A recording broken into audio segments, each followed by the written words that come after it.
Hola, buenas noches. Hoy en Debate 22 vamos a tratar de responder a esta pregunta. ¿El dinero de los mexicanos va o viene? Y para eso nos acompañan este día. Les agradecemos muchísimo a Enrique Cárdenas, doctor en Economía por la Universidad de Yale y también ex candidato a la gobernatura de Puebla. Enrique, buenas noches. ¿Qué tal? Buenas noches. Y también está con nosotros Diego Castañeda. Diego es economista, está estudiando el doctorado en este momento, haciendo una tesis interesante, investigándola todavía sobre la desigualdad o la evolución de la desigualdad en México. Muchas gracias, Diego, por estar aquí esta noche. Gracias por invitarme. Bueno, la primera pregunta, que es con la que nombramos este programa, el dinero de los mexicanos, Diego, me gustaría empezar contigo, ¿va o viene? ¿Cómo lo ves tú? No sé, no sabría cómo empezar la respuesta de una forma sencilla. No sé, depende de qué mexicano estemos hablando, ¿no? Sí. Si pensamos en las personas de ingresos más bajos, pues probablemente han tenido quizás una leve mejora con los aumentos del salario mínimo, que es positiva. Pero si pensamos en general en la evolución de los ingresos en la economía mexicana, pues están estancados desde hace bastante tiempo, ¿no? Entonces, no sé, y las partes más ricas de la distribución del ingreso, las personas más ricas, pues han estado bien también durante mucho tiempo. Pero ha ido bajando, ¿no? Sí. Han ido bajando. Ha mejorado la desigualdad porque ha bajado los ingresos de la gente más rica. Pero Enrique, ¿cómo podríamos entender este momento? Digamos, Diego tiene mucha razón en que depende, por supuesto, y esa es una pregunta que más adelante les queremos hacer, es qué escenarios habría para cada uno de estos sectores de la población si es que tuviéramos que reducirlos a esos tres. Pero por lo pronto, es decir, la pregunta con el nuevo gobierno es, ¿estamos mejor? ¿Estamos peor? ¿Seguimos igual? En términos económicos, lo que uno escucha no siempre es bueno en todos los estratos. Pues mira, yo te diría que sí, estamos en una economía estancada ya desde hace un rato y ha afectado, yo creo que a todos los sectores, a todos los estratos. Efectivamente hubo un aumento del salario mínimo, pero sabemos que la gente que gana el salario mínimo es muy, muy poca. Aparentemente hubo un incremento fuerte en la masa salarial en los datos, pero realmente creo yo es más bien por un asunto casi contable del Seguro Social. Entonces, bueno, no me voy a meter al detalle de eso, pero yo te diría, me parece que sí está muy estancada la economía, afecta a todos los estratos de la población, no solamente a los más pobres, ni a quizás más a los de clase media que tienen menos medios para defenderse. Ese sería, en principio, lo que uno podría, pues casi argumentar, pero en realidad también la gente con más ingresos, como decía yo, de acuerdo con el Gini, con el INEGI, en los últimos años, ha bajado su participación en los ingresos totales, aunque sabemos que los datos no son del todo confiables porque hay problemas en el levantamiento de la información. Pero de hecho probablemente están subestimados, ¿no? En realidad probablemente el nivel de desigualdad es más alto y los ingresos que perciben las personas no digamos del decil 10, pero digamos del percentil 1 o adentro de eso es probablemente mucho más alto de lo que... Sin tener los datos, digamos, tan exactos, la mayoría de la población lo que está escuchando con el nuevo gobierno es que hay recortes, pero tampoco no tenemos la claridad ni hacia dónde se está yendo ese dinero, ni a quién está beneficiando, ni tampoco si eso va a retribuir de alguna forma o va a dinamizar de alguna manera la economía y eso terminará como por generar beneficios en distintas partes. ¿Cuál sería la explicación que se podría ir dando por lo pronto a esta pregunta, Diego? Yo creo que primero hay que ver, la serie de recortes iniciaron como una reorganización del gasto público, ¿no? Como una reingeniería, que en principio creo que sí era necesaria. Ahora, ese gasto, en principio también se supone que es lo que está financiando los programas sociales, los nuevos programas sociales, ¿no? Todo eso, como tal, no es un ahorro, no es que ese dinero está acumulándose ahí, ¿no? En un fondo, etcétera. Más bien se movió de un lugar a otro para financiar de un tipo de gasto a otro tipo de gasto, ¿no? Ahora, que esto es positivo o negativo, yo creo que que depende y no vamos a saber eso probablemente hasta que pase un poco más de tiempo y tengamos datos, pero... Pero los economistas, ¿cómo lo explican? ¿Depende de qué? Bueno, yo te diría que a mi modo de ver, sí, los recortes han afectado pues, a las personas que han sido recortadas, porque no solamente ha sido una reducción del gasto en términos de papelería, celulares y demás, sino sueldos, o sea, personas que han tenido que dejar su trabajo. y se supone que parte se va a los programas sociales y otra gran parte, creo, se va a Pemex para salvar Pemex. Y ahí me parece que se está yendo una buena cantidad de dinero. Y el superávit primario. Sí, aunque ese realmente pues, no es que haya aumentado mucho, más bien ahí está, pero creo que sí es, digamos, ha habido unos recortes por un lado, han afectado a algunas personas, a muchas personas, y por el otro lado también muchos programas sociales se dejaron de hacer, los tradicionales, Prospera, por ejemplo. Entonces, tampoco es que todo se vea en los programas sociales, porque hay una parte de los programas sociales que han dejado de existir y que se supone que se le está compensando a algunas otras personas, no son los mismos, con dineros adicionales, ¿no? El programa de Construyendo Futuro, lo de las becas Benito Juárez, etcétera, pero hay otro grupo de personas que de plano no tienen esos recursos. Te lo digo porque estando en campaña yo me encontraba con comunidades enteras muy, muy pobres que al quitárseles Prospera, por ejemplo, pues estaban sin tener un solo centavo de sobrevivencia, realmente estaban sobreviviendo. Así es que, ¿dónde quedó ese dinero? No sabemos muy bien. Yo veo que hay una gran cantidad que está yendo para Pemex, pues por una necesidad de salvar a la compañía, pero por el otro lado, ciertamente hay otros que se han ido a otros programas sociales cuyos resultados todavía no son claros.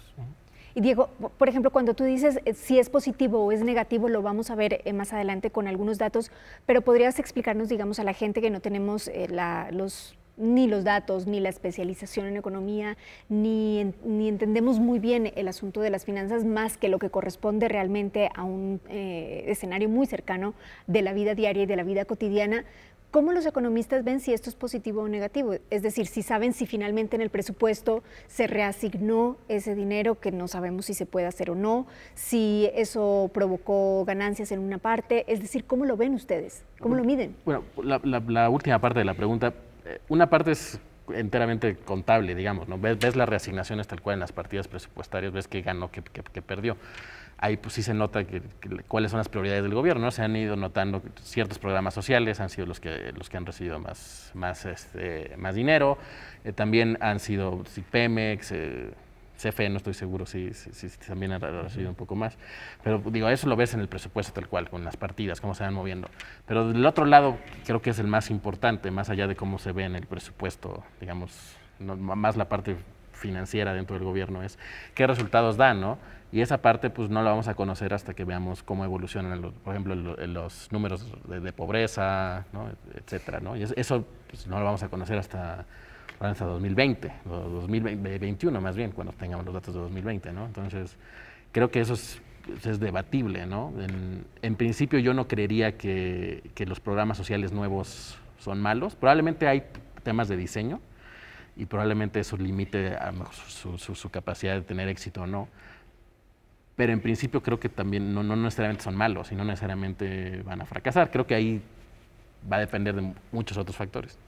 Bueno, vamos a ir a una pausa, Enrique. Okay. Regresando, continuamos con este tema, porque además tú decías algo importante hace unos minutos, y es que había un estancamiento, pero queremos saber si esto depende también del país o más bien de una economía global. Ya volvemos.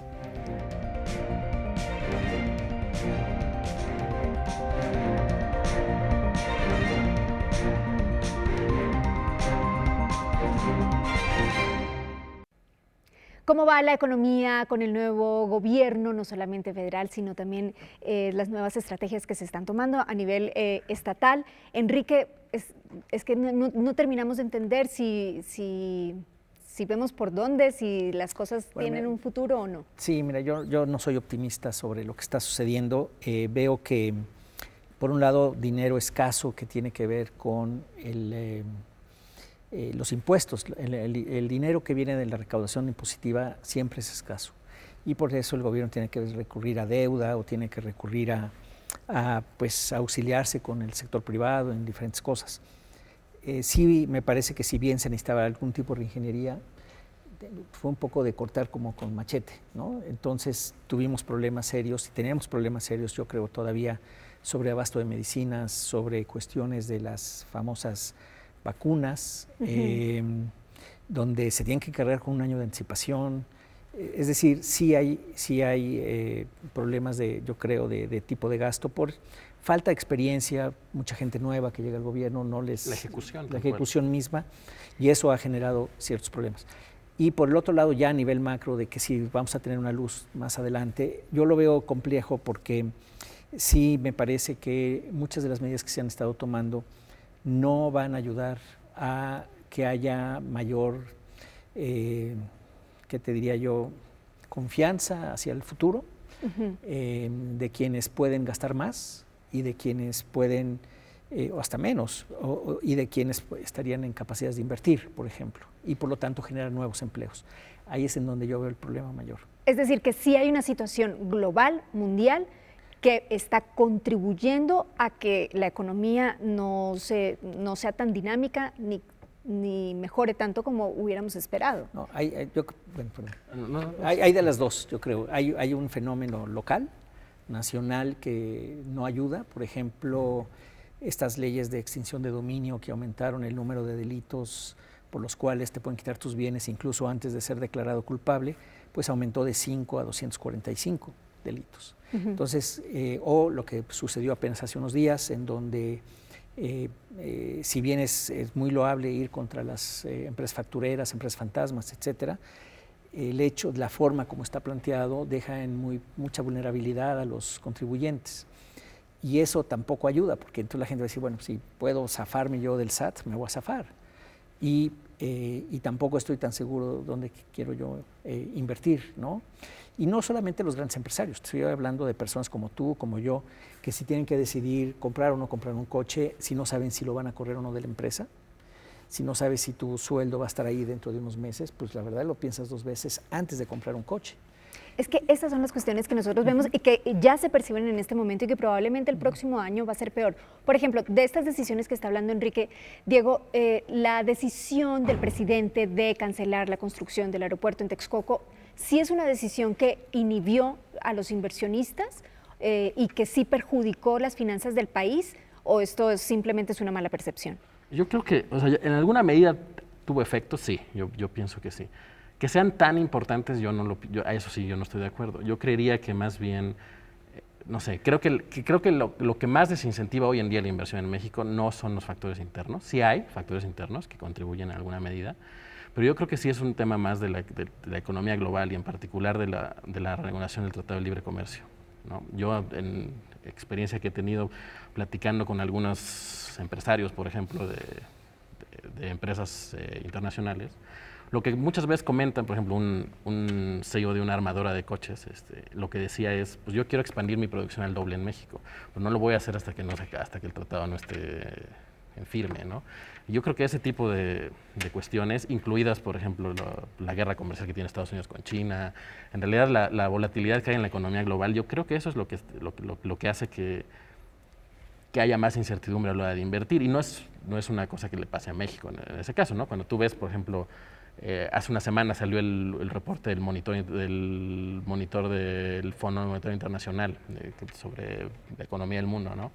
Y justo hay un apartado donde trae a los países emergentes, ¿no? Y justo con el mismo tipo de problemas metes a casi toda América Latina, pero también ahí te encuentras a Rusia, te encuentras a otros países asiáticos, ¿no? Sí. Y cuando ves, por ejemplo, hay una medición que a mí me gusta mucho para comparar países que tienen una estructura, digamos, parecida en algunas cosas a la mexicana, que es el tamaño de su apertura comercial, ¿no? México, más o menos el 80% de su PIB digamos, representa el tamaño de su apertura comercial. Alemania más o menos está igual. Singapur es como 340%, es una cosa impresionante. Así tienes muchas economías, ¿no? Todas las economías que tienen esas características hoy en día en la economía mundial, o todas están entrando en recesión, caso de Alemania, que justo ayer el banco alemán, el Bundesbank, andaba anunciando que entraba en recesión. O están por entrar en recesión o están teniendo desaceleraciones muy fuertes, ¿no? Es decir, que las noticias internacionales no son buenas y eso nos va a perjudicar en algún momento. Yo creo que sí, yo creo que pesa sobre todo por una economía mexicana que depende tan marcadamente del su comercio exterior. Veo que mencionan muy poco el asunto político, pero sin embargo, hace unas semanas, hace unos días, hubo un empresario, Claudia X González, que dijo: nosotros no vamos, esta marca no va a seguir invirtiendo en México por la inestabilidad política que ha ocurrido, y que esto no nos da, no dan buenas luces ni alienta al inversionista mexicano. Cuando suceden esas cosas, ¿cómo se lee desde la economía y desde las finanzas, Enrique? Mira, déjame nomás decir, yo sí difiero de Diego, en el sentido de que lo del aeropuerto me parece que fue la primera señal muy seria, no solamente por la situación de la inversión, sino por la manera como se tomó la decisión.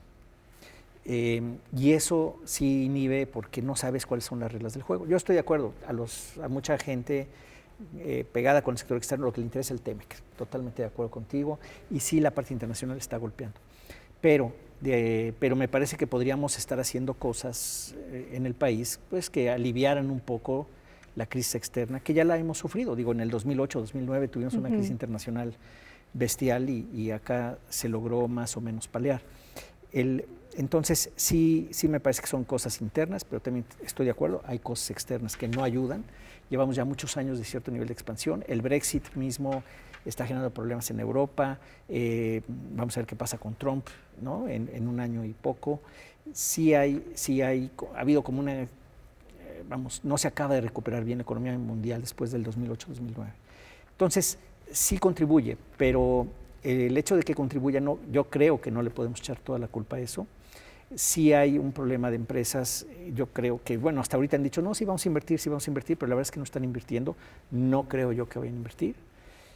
Porque, van a invertir lo indispensable. Sí, claro, hay cierto nivel de inversión, pero no lo suficiente. Entonces, el pronóstico para el año que entra, que se habla en el 0,5%, 1% de crecimiento, pues es probable que sea, pero ya estamos hablando ahí sí, pues, de niveles negativos en términos per cápita.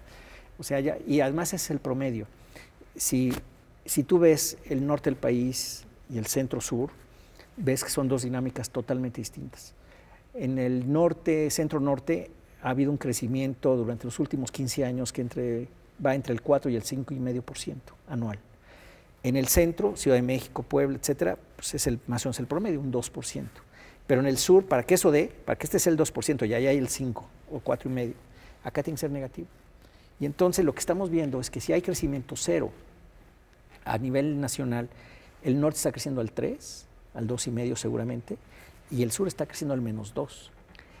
Si a eso le agregas el crecimiento de la población, pues entonces todavía en per cápita todavía peor la cosa. Vamos a ir a una pausa, pero cuando volvamos nos gustaría que nos respondieran, por ejemplo, ¿qué pasa si a eso le sumamos que los inversionistas entonces en el norte también dejen de invertir? Si es probable que eso suceda, si puede venir una reacción en cadena, todas esas respuestas. Ya volvemos.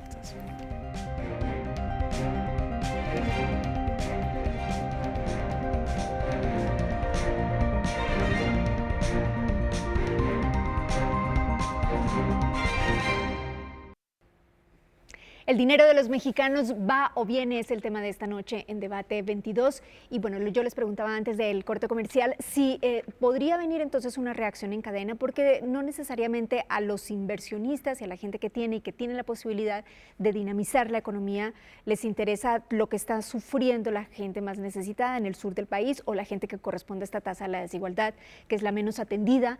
Y no sabemos si vayan a venir reacciones en cadena, si eso es posible, si a ellos tampoco les conviene. ¿Cómo se puede leer, Enrique, desde la economía y desde el mundo financiero? Bueno, mira, mi opinión es que yo creo que está muy bien el que haya una atención especial para el sur, las zonas más deprimidas del país, de hace mucho tiempo para acá. Se necesita muchísimo más infraestructura, el gobierno solo no va a poder. Y algunos de los proyectos que se están planteando, pues no son precisamente creadores de empleo o de empleo bien remunerado. Pero bueno, entonces sí se le está metiendo mucho al sur. A mi modo de ver, para poder hacer eso de manera constructiva para el país y evitar que el norte deje de crecer como debería de estar creciendo, es justamente tener mucha certidumbre jurídica, tener, pues digamos, una claridad hacia dónde van las cosas. En eso creo que lo del aeropuerto no fue una buena señal, ¿no? Lo del aeropuerto internacional. y para que estos mantengan su 5% de expansión. Claro, la situación internacional les va a pegar, y sobre todo al norte cuando venga la recesión internacional, que son los que están más abiertos al comercio internacional. Desde mi punto de vista tendría que haber habido un acuerdo político con el presidente para decir vamos a echarle todos juntos bola al sur, vamos a echarle todos montón y vamos a sacar esa zona del país. Pasó ya en Alemania, cuando se cayó el muro de Berlín, los alemanes del oeste dijeron tenemos que cobrar un impuesto adicional por 15 años y ese dinero se le va a meter a infraestructura a Alemania Oriental y en 15 años vamos a equiparar las dos Alemanias. Ya ha sucedido, obviamente aquí no sucedió, y entonces cuando no es por un acuerdo, sino es a fuerzas, cuando te quito para darle a alguien más y no te pregunto, entonces pues ya no es igual. Y ahí sí yo tengo temor de que puedan suceder, pues deja tú que si quieran o no quieren invertir, si les conviene van a invertir, si no, no lo van a invertir. Están más pegados con el TLC, digamos, no es que les hiciera mucha falta el dinero del gobierno, pero lo que sí no pueden tener es un estatus legal, jurídico, que no les dé certidumbre. Por eso es tan importante la firma del TEMEC, para que tengan claridad, pero junto con eso, el resto de lo que sí se puede hacer adentro. Entonces, ¿va a haber reacción o no va a haber reacción? No porque les den dinero al sur, sino porque no hay ese acuerdo político y porque no están encontrando quizás las perspectivas hacia adelante. Se va a empeorar si el TEMEC no se firma, sí. La situación no está fácil por lo que está pasando a nivel internacional también. Y bueno, ya en un extremo podrían pasar otras cosas, pero ya es muy larga mi respuesta, es que ahí me callo. Y mejor pero sí es un ambiente, es un panorama más pesimista que era lo que sí, más o menos sentíamos varios ciudadanos. Diego, en el caso particular de esta decisión de Claudia X González, ¿tú cómo la verías y si te parece importante, no te parece importante y si esto puede generar desde tu punto de vista una reacción en cadena que llegara a perjudicar de alguna manera financieramente? Pues de entrada me parece, digo, yo no conozco al señor Claudio X González, no puedo hablar por él ni nada, pero me parece que quizás él mismo no tiene claro sus ideas, porque hoy salió un comunicado donde Kimberly Clark anunciaba que sus inversiones en México va a aumentar 3,000 millones más de pesos. No me acuerdo exactamente el número, ¿no? Entonces, pues son contradicciones de un día al otro, ¿no? Entonces, no sé, yo la verdad yo soy escéptico en el impacto. Por ejemplo, en el aeropuerto, sin negar que sí tienen efectos, porque en los temas de política económica, en los temas de economía siempre hay efectos. Podrán ser chiquitos, grandes o no, pero más allá de eso yo creo que no, o sea, yo no pondría en ese lado el problema del crecimiento en México. La inversión que necesita el país para crecer, pensamos al 4% o al 6%, etcétera, necesitarías más de 10 puntos de PIB más de inversión, más o menos. Ah, sí. Que es, digamos, eso... La pública. Sí, o sea, la pública tendría que duplicarse, o más de duplicarse. No, más que duplicarse, está cero ahorita. No, claro, y la privada tendría que aumentar también un cacho más, ¿no? Sí, claro. Y durante los últimos, no sé, 20, 30 años la pública ha disminuido año tras año, y la privada es básicamente una línea recta. Ha tenido momentos en los que es 1 punto, 2 puntos más grande, 1 o 2 puntos más chica, ¿no? Pero en realidad fluctúa entre, no sé, el 19, 20%, ¿no? Entonces, hasta que no se destapen esos cuellos de botella, pues la economía mexicana no va a crecer sin importar quién gobierne México, ¿no? O sea, yo ahí pensaría en un contrafactual, ¿no? Pensemos que el gobierno actual fuera otro, ¿no? Pensaríamos que la tasa de crecimiento sería dramáticamente distinta.